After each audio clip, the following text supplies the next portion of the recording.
శ్రీకాకుళం జిల్లా పలాస ప్రాంతంలో ప్రతిపాదిత విమానాశ్రయం జిల్లా అభివృద్ధికి కొత్త మార్గం వేయబోతోంది. వెనుకబడిన ప్రాంతమనే ముద్ర తొలగించి ఉపాధి వలసలు శాశ్వతంగా నివారించడమే ఈ ప్రాజెక్టు లక్ష్యం.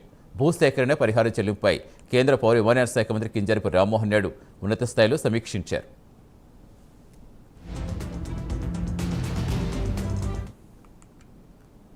ఆలోచనలు ఏమున్నాయో గర్వంగా ధైర్యంగా మీరందరూ కూడా ప్రవేశపెట్టే కార్యక్రమం ఈ రోజు జరిగింది.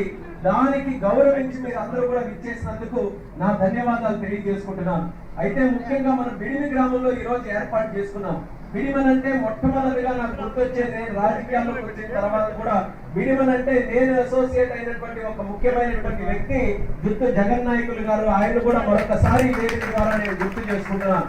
చాలా సున్నితమైనటువంటి స్వభావం, అందరినీ కూడా కలుపుకొని మంచి చేయాలన్నటువంటి ఆలోచనతో ఒక మంచి నాయకుడికి జన్మనిచ్చినటువంటి గ్రామం ఇది. అటువంటి గ్రామంలో ఈ కార్యక్రమం చేయడం చాలా ఆనందంగా ఉంది.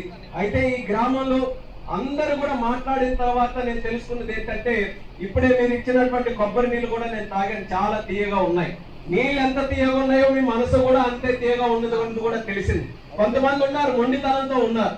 ఆ మొండితనం కూడా మంచితనంతోనే వచ్చినటువంటి మొండితనం తప్ప ఎవరు కూడా ఇబ్బంది పెట్టాలి, ఎవరికో అన్యాయం చేయాలన్నటువంటి ఆలోచన ఎవరికి కూడా లేదు. ముందుగా నేను ఒక్క మాట మీ అందరికీ కూడా అడగాలనంటే, ఎయిర్పోర్ట్ వ్యతిరేకంగా ఎవరున్నారనంటే చేతులు ఎత్తండి. మీ భూముల్లో కాదు, మీ భూముల్లో కాదు.